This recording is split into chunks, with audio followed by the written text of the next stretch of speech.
Kamu itu cuma orang miskin. Mustahil bisa sembuhin aku. Kalau kamu bisa, akan kujadikan kamu suamiku saat aku sembuh. Assalamualaikum warahmatullahi wabarakatuh. Bayangkan, sebuah sumpah yang awalnya terlontar karena cemoohan dan keputusasaan, kini berubah menjadi jerat yang mengikat leher Christina sendiri. Sebagai putri seorang perwira polisi yang hidup mewah, ia tak pernah menyangka bahwa kesembuhannya justru datang dari tangan kasar Dodi, pemuda miskin berbau minyak tanah yang ia pandang sebelah mata. Kini, saat kakinya telah sembuh dan dunia kembali memujanya, Christina dihadapkan pada pilihan tersulit dalam hidupnya. Berlari mengejar masa depan gemilang yang sudah di depan mata, atau menepati janji suci pada pria yang bahkan tak pantas bersanding dengannya. Sahabat semuanya, sebelum kita lanjutkan cerita ini, mari tuliskan di komentar dari mana saja sahabat menonton cerita ini. Semoga yang subscribe, kami doakan, dimudahkan segala urusannya, dilapangkan rizkinya, disehatkan badannya, dan dikabulkan segala hajatnya. Amin ya robbal alamin. Mari kita lanjut ceritanya. Hujan di luar sana seolah mengejek nasib Christina. Suara rintiknya yang menghantam genting terdengar seperti tepuk tangan meriah bagi kesedihan yang tak kunjung usai. Di dalam kamar yang luas namun terasa sesak itu, Christina hanya bisa menatap pantulan dirinya di cermin lemari. Gadis berusia 24 tahun dengan wajah rupawan, namun memiliki sepasang kaki yang layu, tak bertenaga, seolah hanya hiasan tak berguna yang menggantung di kursi roda. Makanlah sedikit. Nak, Papa belikan sate padang kesukaanmu. Suara berat itu datang dari ambang pintu. Pak Surya, ayahnya, berdiri dengan seragam polisi yang masih melekat, lengkap dengan pangkat yang membuatnya disegani banyak orang di kota ini. Namun di hadapan putrinya, pangkat itu tidak berarti apa-apa. Pistol di pinggangnya bisa melumpuhkan penjahat, tapi tidak bisa membunuh kelumpuhan yang menggerogoti masa depan anaknya. Christina memutar kursi rodanya perlahan, gerakan yang sudah ia hafal di luar kepala selama 5 tahun terakhir. Bunyi decit ban karet di lantai keramik terdengar ngilu. Aku tidak lapar, Pak. Berikan saja pada Pak Ujang di depan. Christina. Pak Surya menghela napas panjang, bahunya merosot. Sampai kapan kamu begini? Mengurung diri, menolak makan. Dokter bilang kondisimu bisa memburuk kalau asupan gizimu kurang. Memburuk? Christina tertawa, sebuah tawa kering yang terdengar menyedihkan. Apa yang lebih buruk dari ini? Pak, aku lumpuh. Kakiku mati rasa. Dokter-dokter mahal yang Papa bayar itu semuanya penipu. Mereka hanya memberi harapan palsu lalu pergi dengan amplop tebal. Pak Surya terdiam. Ia tahu kemarahan itu bukan ditujukan padanya, melainkan pada takdir.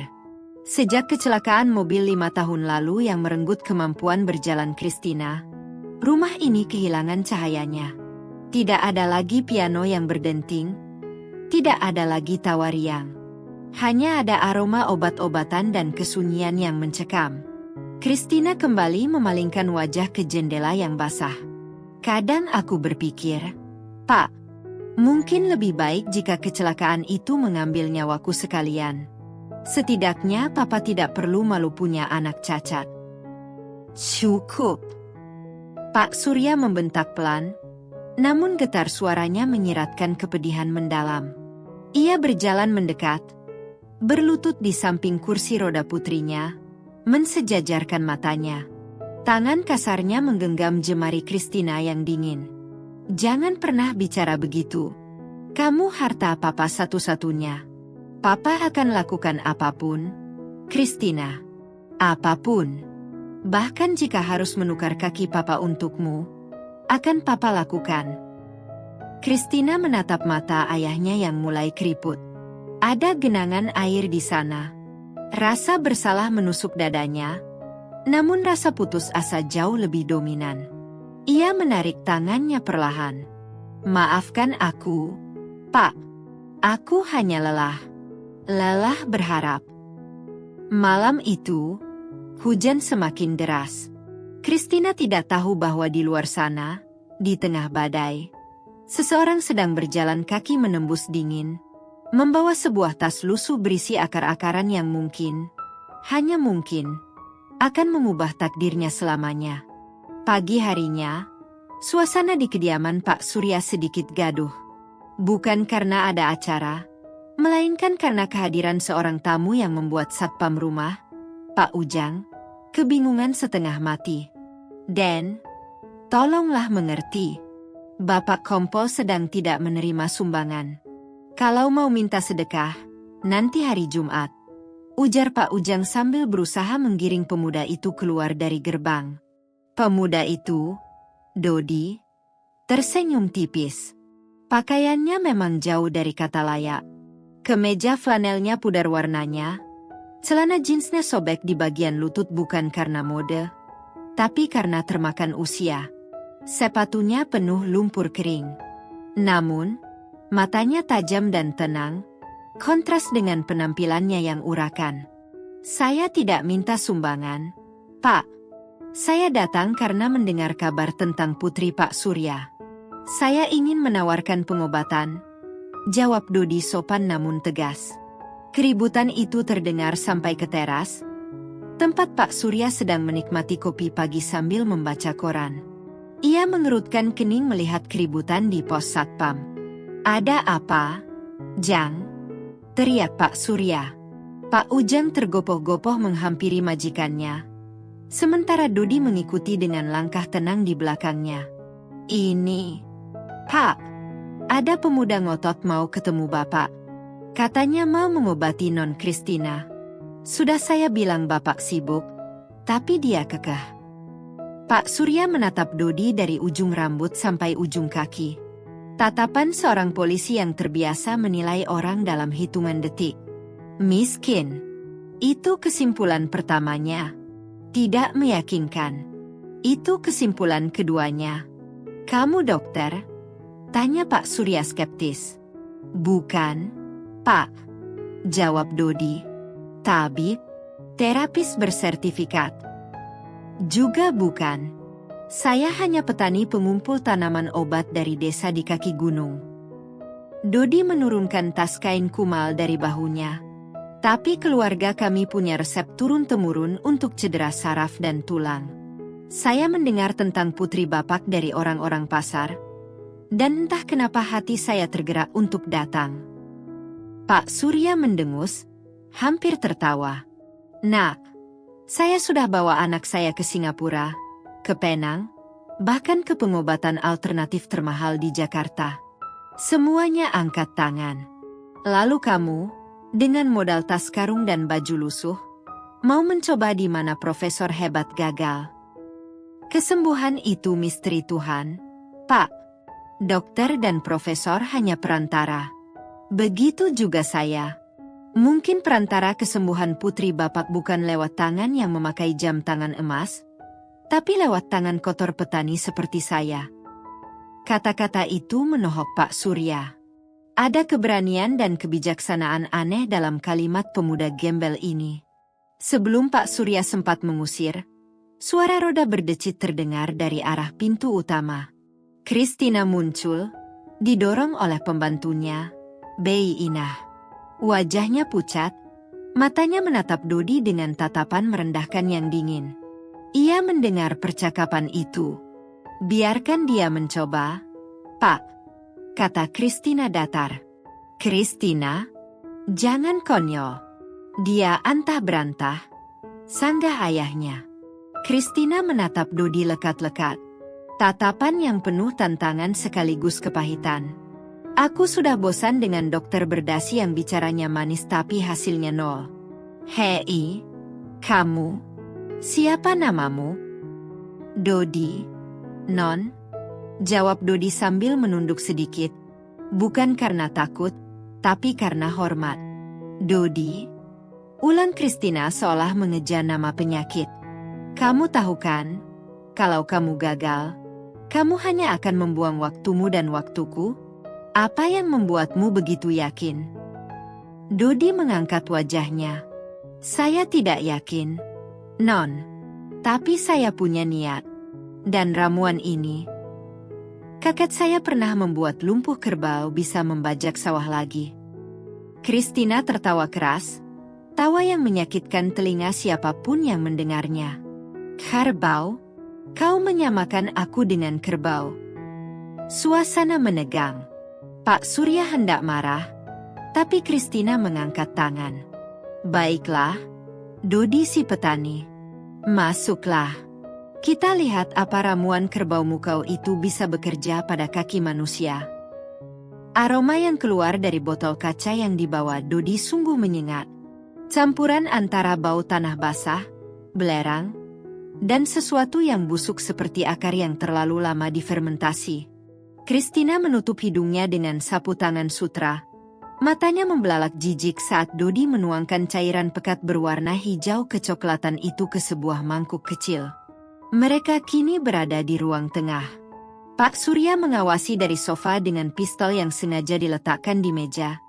Sebuah ancaman halus agar Dodi tidak macam-macam. Ini harus dibalurkan sambil dipijat keras. Non, rasanya akan panas seperti terbakar. Jelas Dodi sambil menggulung lengan kemejanya, memperlihatkan lengan yang berotot meski kurus. Lakukan saja. Jangan banyak bicara, ketus Christina. Ia menyingkap selimut yang menutupi kakinya. Kaki itu putih pucat, mengecil karena atrofi otot. Pemandangan yang selalu membuatnya ingin menangis, tapi di depan orang asing ini, ia menahan egonya setinggi langit. Tangan Dodi menyentuh kulit kaki Christina. Kasar, kapalan. Sangat kontras dengan kulit Christina yang halus terawat. Saat minyak itu dibalurkan, Christina tersentak. Panas? Jeritnya. Tahan, Non. Panas berarti sarafnya merespons. Ujar Dodi tenang. Tangannya mulai memijat dengan teknik yang aneh. Menekan titik-titik tertentu yang membuat Christina meringis kesakitan. Sakit. Bodoh. Kamu mau mematahkan tulangku ya? Christina memukul bahu Dodi dengan refleks. Dodi tidak berhenti. Keringat mulai bercucuran di pelipisnya. Memang harus sakit. Kalau tidak sakit, berarti sudah mati total. Rasa sakit ini kabar baik. 1 jam berlalu. Penyiksaan itu terasa seperti seabad bagi Christina. Baunya, rasa panasnya, dan rasa malunya disentuh oleh pria asing yang kotor. Ketika sesi itu berakhir, Christina terengah-engah, air mata menggenang di sudut matanya karena menahan nyeri. Dodi menyeka keringat di dahinya dengan lengan baju. Selesai untuk hari ini. Saya harus datang setiap hari selama 3 bulan. Tanpa putus. Christina menatap Dodi dengan napas memburu. Rasa sakit di kakinya perlahan berubah menjadi denyutan hangat yang aneh. Belum pernah ia merasakan denyutan ini selama 5 tahun. Ada secercah harapan liar yang tiba-tiba menyusup ke hatinya. Namun logikanya menolak percaya pada dukun miskin ini. 3 bulan? Desis Christina. Kamu pikir aku punya waktu meladeni baumu ini selama 3 bulan? Kalau Non mau jalan, ya harus. Jawab Dodi polos. Christina merasa tertantang. Harga dirinya sebagai putri orang kaya yang biasa mendapatkan segalanya secara instan merasa terusik oleh ketenangan Dodi. Dalam ledakan emosi yang bercampur aduk antara putus asa, marah, dan keinginan gila untuk sembuh. Kata-kata itu meluncur begitu saja dari mulutnya. Dengar baik-baik, Dodi. Suara Christina bergetar. Matanya menatap tajam ke manik mata Dodi. Kalau kau benar-benar bisa membuatku berjalan lagi dalam 3 bulan. Kalau ramuan busukmu ini berhasil. Pak Surya berdiri. Waspada. Christina, jangan bicara sembarangan. Christina mengabaikan ayahnya. Aku akan menikahimu. Hening. Suara jam dinding terdengar begitu keras. Pak Ujang yang mengintip dari kejauhan hampir menjatuhkan sapunya. Pak Surya ternganga. Dodi terdiam. Ia menatap gadis lumpuh di hadapannya itu. Ia melihat bukan hanya keangkuhan, tapi jiwa yang retak dan berdarah. Dodi tahu janji itu bukan karena cinta, tapi karena Christina yakin Dodi akan gagal. Itu adalah taruhan orang yang sudah tidak punya apa-apa untuk dipertaruhkan selain dirinya sendiri. Perlahan, Dodi mengangguk. Wajahnya serius, tanpa senyum. Saya pegang janji itu, Non. Bukan karena saya ingin menikahi Non, tapi karena Non butuh alasan kuat untuk bertahan menahan sakitnya pengobatan saya nanti. Dodi membereskan barang-barangnya, membungkuk pada Pak Surya yang masih syok, dan berjalan keluar. Meninggalkan Christina yang kini gemetar, menyadari bahwa ia baru saja mempertaruhkan masa depannya pada seorang pemuda yang bahkan mungkin tidak mampu membeli sepatu baru. Rumah mewah bercat putih gading itu kini memiliki penghuni baru yang tak kasat mata. Aroma menyengat yang seolah menempel di setiap pori-pori dinding. Bau ramuan Dodi, campuran akar-akaran hutan, belerang, dan minyak tanah murni, menjadi teror tersendiri bagi seisi rumah. Bahkan pewangi ruangan lavender mahal yang biasa disemprotkan Bei Inah setiap pagi tak berdaya melawannya. Tahan napas, Non. Ini bagian paling sakit, ujar Dodi pelan. Christina mencengkeram pegangan kursi rodanya erat-erat, hingga buku-buku jarinya memutih. Ini adalah minggu kedua pengobatan. Rutinitas itu selalu sama. Dodi datang tepat pukul 8 pagi, masih dengan pakaian lusuhnya yang itu-itu saja. Lalu dimulailah penyiksaan selama 1 jam penuh. ARC. Christina menjerit tertahan saat jempol Dodi menekan titik saraf di balik lututnya. Rasanya seperti ada jarum panas yang ditusukkan menembus tulang, lalu diputar perlahan. Pelan sedikit, bodoh, bentak Christina. Matanya berkaca-kaca menahan nyeri. Kau sengaja menyiksaku karena aku orang kaya? Ya. Dodi tidak menjawab. Ia tetap fokus, keringat dingin membasahi pelipisnya. Memijat kaki yang sudah mengalami atrofi otot. Pengecilan, selama 5 tahun bukanlah perkara mudah. Butuh tenaga ekstra untuk menembus jaringan otot yang kaku agar ramuan itu meresap ke dalam saraf. Tangan Dodi yang kasar dan kapalan itu bergerak metodis, seolah hafal betul peta anatomi penderitaan di kaki Christina. Non harus bersyukur sakit. Gumam Dodi akhirnya, suaranya serak. Kalau Non tidak merasakan apa-apa saat saya tekan sekeras ini, itu baru bencana. Sakit itu tanda kehidupan. Saraf Non sedang berteriak minta tolong. Christina mendengus, menyeka air mata yang lolos di pipinya dengan kasar. Filosofi murahan. Cepat selesaikan. Pak Surya, yang biasanya memantau, kini lebih sering menunggu di teras belakang. Ia tak tega mendengar rintihan putrinya. Namun, setiap kali ia hendak menghentikan Dodi, ia teringat tatapan mata pemuda itu. Tatapan yakin yang belum pernah ia lihat dari dokter spesialis manapun. Hari demi hari berlalu dengan lambat dan menyakitkan. Kaki Christina kini penuh dengan bekas merah dan memar akibat pijatan keras. Kulitnya yang dulu mulus kini berbau minyak herbal yang sulit hilang meski sudah disabun berkali-kali. Malam itu, setelah Dodi pulang, Christina menatap kakinya di depan cermin kamar mandi. Ia mencoba menggerakkan jempol kakinya. Diam. Tidak ada respon.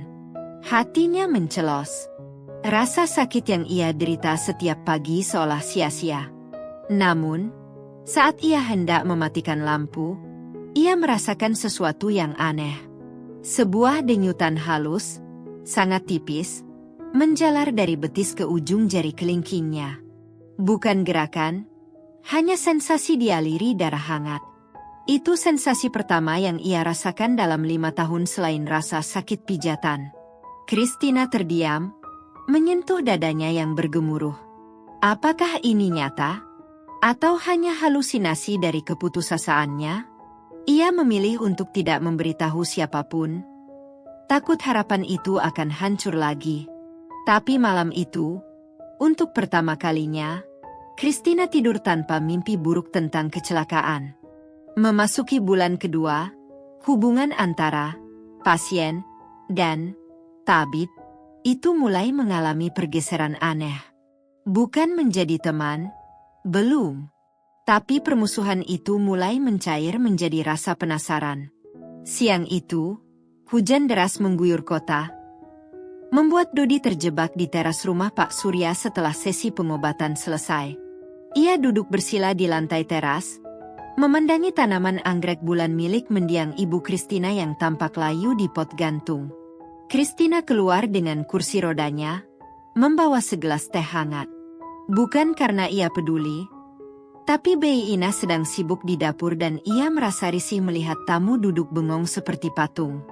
"Minum," kata Christina ketus, meletakkan gelas itu di meja kecil dekat Dodi. Dodi menoleh, sedikit terkejut, lalu tersenyum tipis. "Terima kasih, Non." "Kenapa kau melihat anggrek itu terus?" tanya Christina, mengikuti arah pandang Dodi. "Itu sudah mau mati. Tukang kebun kami tidak tahu cara merawatnya." Dodi menggeleng. "Dia tidak mau mati, Non. Dia cuma kedinginan. Anggrek bulan tidak suka akarnya terlalu basah, tapi butuh kelembapan udara. Media tanamnya ini sabut kelapa tua yang sudah jamuran. Akarnya tercekik." Tanpa meminta izin, Dodi berdiri, mengambil sekop kecil yang tergeletak di taman, dan mulai membongkar pot itu dengan hati-hati. Tangannya yang biasa memijat kaki Christina dengan keras, kini bergerak sangat lembut memisahkan akar-akar anggrek yang rapuh. "Kau tahu soal bunga juga?" tanya Christina, alisnya terangkat sebelah. "Hutan mengajarkan banyak hal, Non," jawab Dodi tanpa menoleh. "Tanaman itu seperti manusia. Kadang yang terlihat mati di luar, sebenarnya masih hidup di dalam. Cuma butuh tangan yang tepat dan sedikit kesabaran untuk membuatnya berbunga lagi." Christina terdiam. Ia tahu Dodi tidak sedang membicarakan anggrek. Kalimat itu menohok ulu hatinya. "Kau belajar dari mana?" selidik Christina. "Gaya bicaramu kadang tidak seperti orang yang putus sekolah." Dodi menghentikan gerakannya sejenak. Ada bayangan kesedihan melintas di matanya. "Saya sempat kuliah, Non. Pertanian. Sampai semester 4.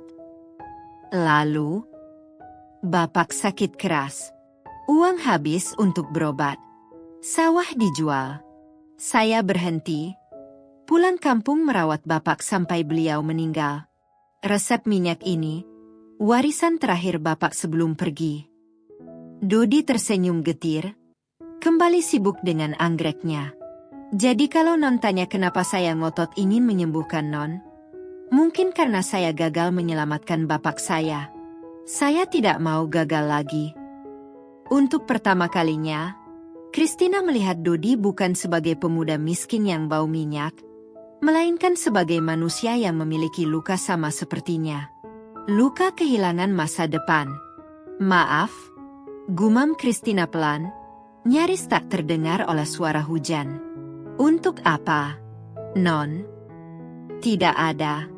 Christina memalingkan wajah, gengsinya kembali naik. "Pastikan anggrek itu hidup. Kalau mati, kau ganti rugi."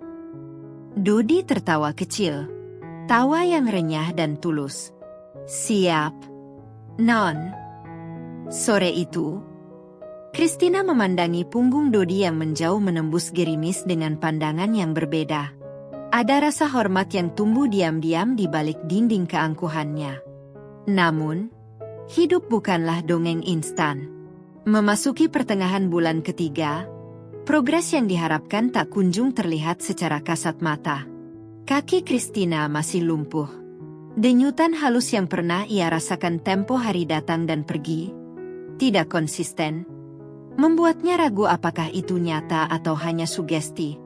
Puncak keraguan itu datang di hari Minggu, saat Tante Ratna, adik Pak Surya yang cerewet dan selalu merasa paling tahu, datang berkunjung dari Jakarta. Ya ampun, Mas Surya.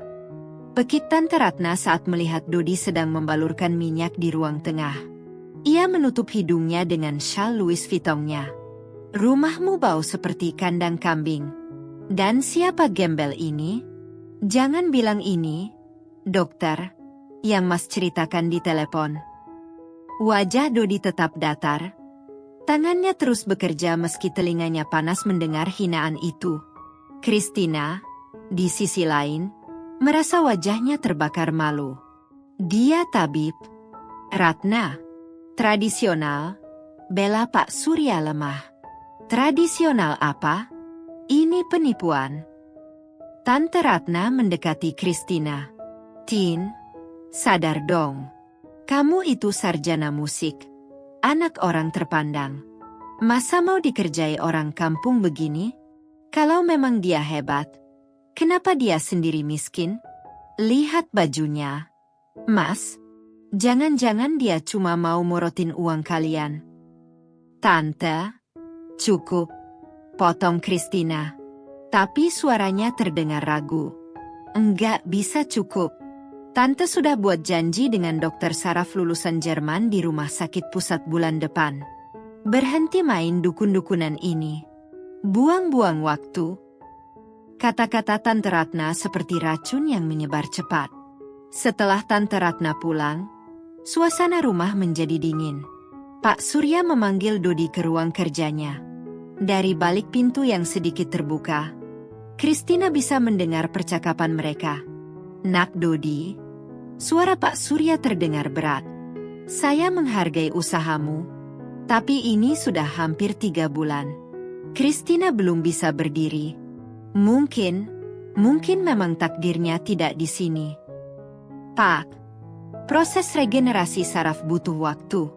Saya mohon, beri saya waktu 1 bulan lagi. Ramuannya baru mulai bekerja di lapisan dalam.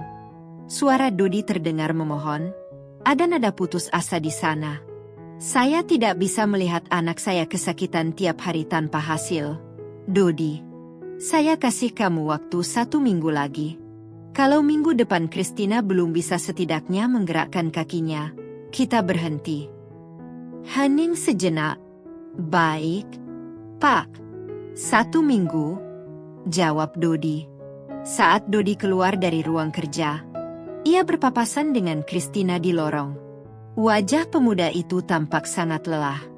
Lingkaran hitam di bawah matanya terlihat jelas. Ia tampak lebih kurus daripada saat pertama kali datang. Mencari bahan ramuan di hutan setiap malam dan memijat setiap pagi jelas menguras tenaga hidupnya. Kau dengar papa? Tanya Christina dingin. Keraguan Tante Ratna telah merasukinya lagi.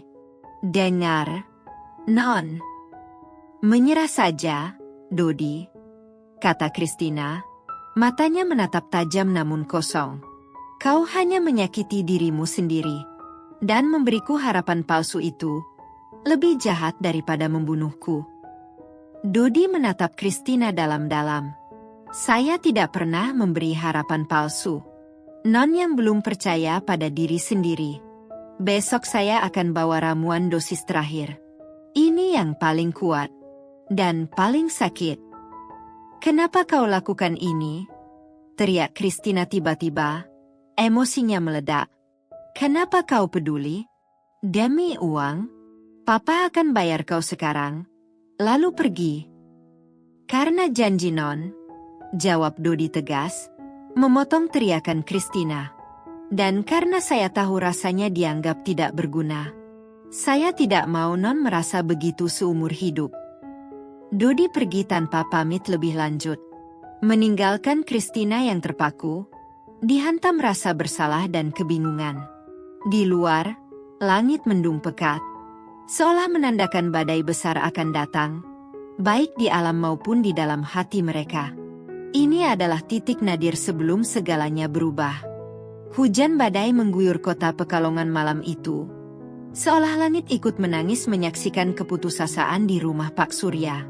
Ini adalah hari kelima dari tenggat waktu 1 minggu yang diberikan ayahnya. Namun, jam dinding sudah menunjukkan pukul 9 malam, dan Dodi belum juga muncul. Biasanya, pemuda itu datang tepat waktu, tak peduli panas atau hujan. Ketidakhadiran Dodi membuat gelisah yang aneh di dada Christina. Mungkin dia sudah menyerah, Tin, ujar Pak Surya sambil menutup gorden jendela ruang tengah. Mungkin dia sadar kalau dia gagal dan memilih kabur daripada diusir. Tidak, Pak. Sanggah Christina cepat. Dia bukan pengecut. Dia meninggalkan tas ramuannya di sini kemarin. Tepat saat petir menyambar, pintu depan diketuk keras. Pak Ujang membukanya, dan tubuh Dodi ambruk ke lantai teras yang basah. Ya Allah! Dan Dodi, teriak Pak Ujang. Christina memutar kursi rodanya secepat kilat menuju pintu. Pemandangan di depannya membuat jantungnya berhenti berdetak sesaat. Dodi tergeletak menggigil, wajahnya pucat pasi seperti mayat, bibirnya biru. Pakaiannya bukan hanya basah, tapi penuh lumpur merah dan sobek di sana-sini. Di tangannya, ia menggenggam erat sebuah bungkusan daun pisang yang terikat tali rapia. Dodi! Christina menjerit, melupakan gengsinya.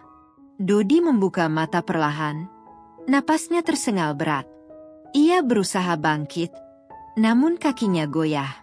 Maaf saya telat. Non. Arus sungai di hutan sedang naik. Kau sakit. Badanmu panas sekali. Christina menyentuh dahi Dodi. Panasnya menyengat tangan dinginnya. Saya harus membalurkan ini.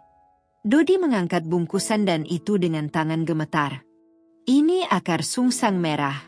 Tumbuhnya cuma di tebing curam. Susah dicari kalau tidak hujan.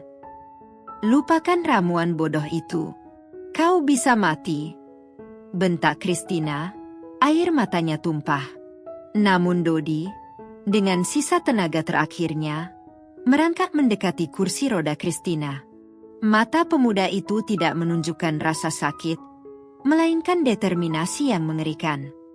Waktu Bapak tinggal 2 hari saya tidak boleh gagal tolong. Non, izinkan saya. Malam itu, di ruang tamu yang hangat, Christina menangis terseduh-seduh bukan karena sakit dipijat, melainkan karena melihat kondisi Dodi.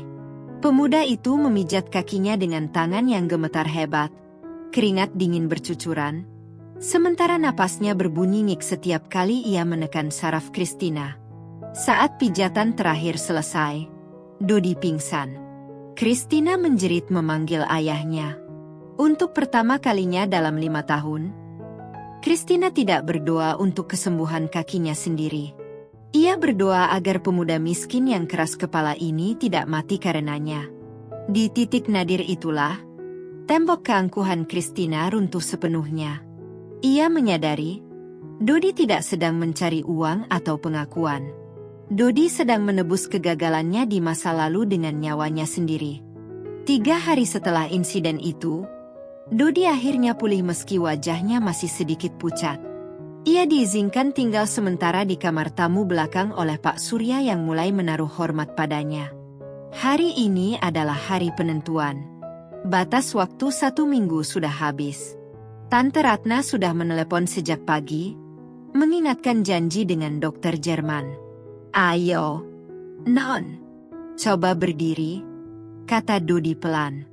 Ia berdiri 2 meter di depan kursi roda Christina, merentangkan tangannya menyambut, namun tidak mendekat untuk membantu. Christina menatap kakinya yang masih tampak sama. Ramping, pucat, diam. Keraguan itu kembali menyerang. Aku takut, Dodi, bisik Christina. Kalau aku gagal, aku tidak akan kuat menanggung kecewanya Papa. Lihat mata saya, Non. Pinta Dodi. Christina mendongak. Non tidak berjuang sendirian. Kaki Non itu sekarang ada. Nyawa, saya di dalamnya. Percayalah. Dengan napas tertahan, Christina mencengkeram pegangan kursi rodanya. Ia memejamkan mata, memusatkan seluruh pikirannya ke ujung jari kaki. Bergeraklah. Kumohon, bergeraklah. Tiba-tiba, sebuah sensasi listrik menyengat menjalar dari pinggang ke bawah. Bukan sakit, tapi koneksi. Jari kakinya berkedut. Mata Pak Surya terbelalak. Bei Inah menutup mulutnya menahan pekikan. Kristina merasakan lantai dingin di telapak kakinya. Ia menekan tumitnya. Otot betisnya menegang. Dengan gemetar, ia mendorong tubuhnya ke atas. Lututnya goyah, tapi mengunci. 1 detik, 2 detik, 3 detik. Kristina berdiri. Tangis pecah di ruangan itu. Pak Surya berlari memeluk putrinya yang berdiri goyah namun tegak. Bei Inah sujud syukur di lantai. Kristina menangis histeris di pelukan ayahnya, merasakan tingginya dunia dari posisi berdiri yang sudah lama ia lupakan. Di sudut ruangan, Dodi tersenyum. Senyum yang sangat tipis, penuh kelegaan, namun juga penuh kesadaran diri. Ia mundur perlahan, memberi ruang bagi keluarga itu merayakan keajaiban mereka. Tugasnya selesai. Namun, di tengah euforia itu, mata Kristina menangkap sosok Dodi yang hendak keluar ruangan. Ingatan itu menghantamnya seperti palu godam. Kalau kau benar-benar bisa membuatku berjalan lagi, aku akan menikahimu. Janji itu, sumpah yang ia ucapkan saat marah dan putus asa. Kini, Kristina berdiri tegak. Ia cantik, ia kaya, dan masa depannya kembali cerah benderang. Di hadapannya, berdiri Dodi. Kurus, berbaju lusuh, seorang petani putus kuliah yang bau minyak angin. Dunia seakan berhenti berputar bagi Kristina. Rasa syukur yang meluap tadi tiba-tiba bercampur dengan rasa takut yang dingin. Realita menghantamnya telak. Ia harus memilih antara kehormatan menepati janji, atau masa depan gemilang yang baru saja ia dapatkan kembali. Dodi melihat keraguan itu di mata Kristina. Ia mengangguk sopan, lalu berbalik pergi tanpa menagih apapun. 2 bulan berlalu sejak keajaiban itu. Berita kesembuhan Kristina menyebar seperti api liar di kalangan sosialita kota. Putri Kompol Surya bisa berjalan lagi adalah topik hangat di setiap arisan dan pertemuan bisnis. Kristina kembali menjadi primadona. Pagi itu, Kristina sedang mencoba gaun malam berwarna merah marun di depan cermin besar kamarnya. Ia akan menghadiri pesta ulang tahun gubernur malam nanti. Ia mematut diri, berputar anggun di atas high heels 7 cm yang kini bisa ia pakai dengan nyaman. Ia terlihat sempurna. Cantik sekali. Nak, puji Tante Ratna yang sedang merapikan riasan Kristina. Oh ya, Randi anak pemilik pabrik tekstil itu katanya akan datang nanti malam. Dia titip salam, katanya sudah lama naksir kamu tapi dulu sungkan karena, ya, kamu tahu sendiri. Kristina tersenyum kaku. Dulu, tak ada laki-laki yang meliriknya 2 kali saat ia di kursi roda. Kini, mereka mengantre. Tante. Kristina ragu sejenak. Dodi diundang. Tante Ratna tertawa renyah, seolah itu lelucon paling lucu sedunia. Dodi? Si tukang pijat itu? Astaga. Tin. Untuk apa dia diundang ke pesta gubernur? Dia pasti minder. Lagi pula, tugas dia kan sudah selesai. Papamu sudah memberinya uang saku yang cukup besar untuk modal usaha di kampung. Hati Kristina mencelos. Tapi tante, aku pernah berjanji. SSTTT. Tante Ratna meletakkan jari telunjuknya di bibir Kristina. Matanya melotot tajam. Jangan pernah sebut janji konyol itu lagi. Itu janji orang sakit. Tin. Orang sakit tidak bisa berpikir jernih. Kamu sekarang sudah sembuh. Kamu pantas mendapatkan yang setara. Bayangkan kalau kamu gandeng Dodi di pesta nanti. Mau ditaruh di mana muka papamu? Malam itu di pesta, Christina bersinar terang. Musik orkestra mengalun, lampu kristal berkilauan. Randy, pemuda tampan lulusan luar negeri, tak henti-hentinya mengajaknya berdansa. Semua orang memujinya. Ini adalah hidup yang selalu ia impikan. Namun, saat ia melangkah ke balkon untuk mencari udara segar, ia melihat ke bawah, ke arah gerbang gedung yang dijaga ketat. Di sana, di bawah lampu jalan yang remang-remang, berdiri sosok yang ia kenal. Dodi. Mengenakan kemeja batik yang mungkin adalah baju terbaiknya, namun terlihat kusam dibandingkan jas-jas mahal tamu undangan. Ia sedang berargumen pelan dengan satpam yang tidak mengizinkannya masuk. Dodi membawa sebuah kotak kecil. Mungkin hadiah.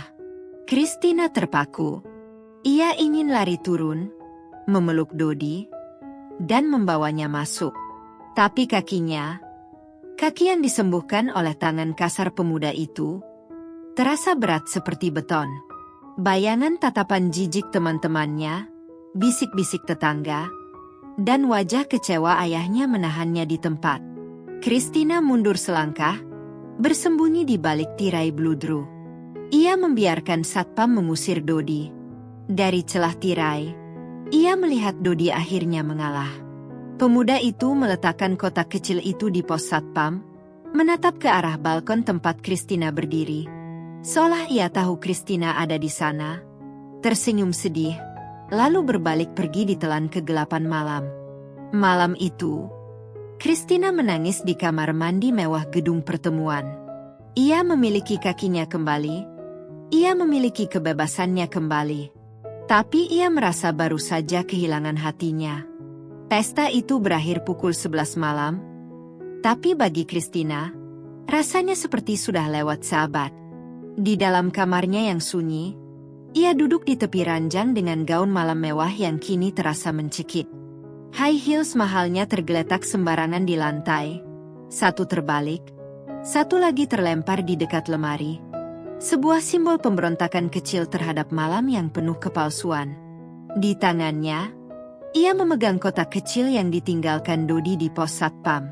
Kotak itu sederhana, terbuat dari anyaman bambu kasar. Tidak ada pita, tidak ada kertas kado mengkilap. Dengan jari gemetar, Christina membukanya. Di dalamnya, tidak ada cincin berlian atau perhiasan emas. Hanya ada sebuah gelang kaki sederhana yang terbuat dari jalinan akar bahar hitam mengkilap, dan secarik kertas sobekan buku tulis sekolah. Christina membuka lipatan kertas itu. Tulisan Dodi rapi, tegak bersambung, khas tulisan orang tua zaman dulu. Untuk Non Christina, selamat atas langkah pertamanya di pesta gubernur. Saya melihat Non dari jauh. Cantik. Sangat pantas berada di sana, di tempat yang terang benderang. Mengenai janji itu, lupakanlah. Janji itu diucapkan oleh orang yang sedang kesakitan dan putus asa. Orang yang sakit tidak boleh diikat oleh sumpah yang dibuat saat ia tidak berdaya. Sekarang Non sudah sembuh. Non sudah punya kaki yang kuat dan masa depan yang panjang. Saya membebaskan Non. Menikahlah dengan pria yang sepadan, yang bisa diajak berdansa tanpa malu, yang bisa membanggakan Bapak Kompol. Saya pulang ke kampung malam ini. Tugas saya sudah selesai. Tertanda, Dodi. PS gelang akar ini untuk penangkal kram. Pakai kalau kaki Non lelah berdansa. Christina meremas kertas itu ke dadanya. Tangisnya pecah tanpa suara. Air matanya menetes jatuh membasahi gelang akar hitam itu. Betapa bodohnya dia. Betapa sombongnya dia. Selama berbulan-bulan, Dodi telah menyentuh kakinya yang layu dengan penuh kasih sayang, merawat luka batinnya dengan kesabaran, dan mempertaruhkan nyawanya di badai demi ramuan terakhir. Sementara itu, Randy, pria yang baru saja berdansa dengannya, hanya menyukai kakinya yang indah saat ini, tanpa pernah tahu betapa buruk rupanya kaki itu dulu. Dodi mencintai ketidaksempurnaannya. Dunia mencintai kesempurnaannya. Bodoh. Maki Christina pada dirinya sendiri. Ia melirik jam dinding. Pukul 23.30. Bus terakhir ke arah pegunungan berangkat tengah malam dari terminal kota. Christina menyambar kunci mobil di atas meja rias. Tapi ia teringat, ia belum pernah menyetir lagi sejak kecelakaan itu. Kakinya baru sembuh 2 bulan. Apakah ia berani? Keraguan itu hanya bertahan sedetik. Bayangan punggung Dodi yang menjauh di tengah hujan kembali menghantuinya. Rasa takut kehilangan Dodi ternyata jauh lebih besar daripada rasa takut menabrakkan mobil. Christina berlari keluar kamar. Ia tidak memakai high heels-nya. Ia menyambar sepasang sepatu kets tua yang sudah lama tersimpan di rak. Sepatu yang ia pakai saat terakhir kali ia bisa berjalan 5 tahun lalu. "Non, mau kemana malam-malam begini?" Pak Ujang yang sedang merokok di pos satpam terlonjak kaget melihat Christina berlari tertatih menuruni tangga teras. "Buka gerbangnya, Pak! Cepat!" teriak Christina sambil melompat masuk ke mobil sedan ayahnya. Mesin menderu. Christina menginjak pedal gas. Kakinya, kaki yang disembuhkan Dodi, terasa kuat menekan pedal. Mobil melesat membelah jalanan Pekalongan yang mulai sepi. Jantungnya berpacu lebih cepat dari roda mobil. "Tunggu aku, Dodi. Tolong, jangan pergi dulu." Terminal bus Pekalongan tampak remang-remang. Deretan bus malam berjejer seperti raksasa tidur. Christina memarkir mobil sembarangan, lalu berlari masuk ke peron keberangkatan. Orang-orang menatapnya aneh. Seorang gadis cantik dengan gaun pesta mewah tapi memakai sepatu kets butut. Berlari seperti orang gila mencari seseorang. "Bus ke Dieng. Bus ke Dieng yang mana?" teriaknya pada kondektur yang sedang merokok. "Itu, Mbak, yang warna biru. Sudah mau jalan?" tunjuk kondektur itu. Bus biru tua itu sudah menyalakan mesinnya. Asap hitam mengepul dari knalpot. Roda-rodanya mulai bergulir pelan meninggalkan jalur. "Tunggu! Berhenti!" Christina berlari sekuat tenaga. Kakinya terasa nyeri, tapi ia tidak peduli. Ia terus berlari, mengejar bus yang semakin cepat. Ia melihat sosok itu. Dodi duduk di dekat jendela baris ketiga dari belakang, menyandarkan kepalanya ke kaca, matanya terpejam lelah. Christina memukul-mukul badan bus dengan telapak tangannya. "Dodi! Dodi!" Supir bus melihatnya dari kaca spion dan menginjak rem mendadak. Penumpang tersentak bangun. Dodi membuka mata, bingung. Ia menoleh ke jendela dan melihat wajah Christina yang basah oleh keringat dan air mata, menempel di kaca bus. Mata Dodi membelalak. Ia segera bangkit, menyuruh supir membuka pintu belakang. Detik berikutnya, Dodi melompat turun. Sebelum kakinya menapak tanah dengan sempurna, tubuh Christina sudah menabraknya. Gadis itu memeluknya erat, sangat erat. Seolah takut Dodi akan menguap menjadi asap. "Non, kenapa?" Dodi tergagap, tangannya kaku menggantung di udara, ragu untuk membalas pelukan gadis bergaun mahal ini. "Jangan panggil aku Non," isak Christina di dada bidang Dodi yang hanya berbalut kaos oblong tipis. "Panggil aku Christina." "Tapi surat itu..." "Persetan dengan suratmu." Christina mendongak, menatap mata Dodi dengan berani. "Kau pikir kau siapa? Hah? Memutuskan seenaknya? Kau bilang janji itu dibuat karena aku putus asa? Memang. Tapi sekarang aku sadar, Dodi. Aku sadar sepenuhnya." Christina melepaskan pelukannya sedikit, namun tangannya mencengkeram lengan Dodi kuat-kuat. "Aku bisa berjalan, aku bisa berdansa, aku bisa lari mengejar bus ini, semua karena kamu. Kaki ini milikmu, Dodi. Dan hati yang menggerakkan kaki ini juga milikmu." Dodi menatap gadis di hadapannya. Tidak ada lagi keangkuhan di sana. Tidak ada lagi gengsi. Hanya ada ketulusan seorang wanita yang telah menemukan rumahnya. Perlahan, keraguan di wajah Dodi sirna, digantikan oleh senyum hangat yang selama ini selalu ia sembunyikan. Saya cuma petani, Tin, bisik Dodi lembut. Tangan saya kasar. Bau tanah. Kristina meraih tangan Dodi, mengangkatnya, dan mencium telapak tangan yang kasar dan kapalan itu. Tangan ini yang menyelamatkan hidupku. Ini tangan terindah yang pernah aku lihat. Klakson bus berbunyi nyaring. Supir bus berteriak tidak sabar. Oh jadi ikut tidak? Mas, ini drama Koreanya udahan belum? Dodi menoleh ke arah bus, lalu kembali menatap Kristina. Saya harus pulang, Tin. Ibu saya sendirian di kampung. Kristina tersenyum. Senyum paling manis yang pernah ia berikan sejak kecelakaan itu. Kalau begitu, aku ikut. Apa? Dodi ternganga. Tapi baju pestamu? Ayahmu? Papa akan mengerti. Atau dia akan marah besar lalu mengirim polisi untuk menjemput kita. Tapi aku tidak peduli. Kristina tertawa kecil. Air matanya masih mengalir tapi wajahnya berseri-seri. Biarkan aku ikut. Dodi, ajari aku cara menanam anggrek yang benar. Ajari aku hidup yang sebenarnya. Dodi tersenyum lebar, mengangguk mantap. Ia menggenggam tangan Kristina erat. Ayo, jalannya menanjak dan becek. Aku tidak takut. Kakiku sudah sembuh. Jawab Kristina mantap. Malam itu, di bawah sorot lampu terminal yang temaram, bus biru itu melaju meninggalkan kota, membawa sepasang manusia yang baru saja memulai petualangan sesungguhnya.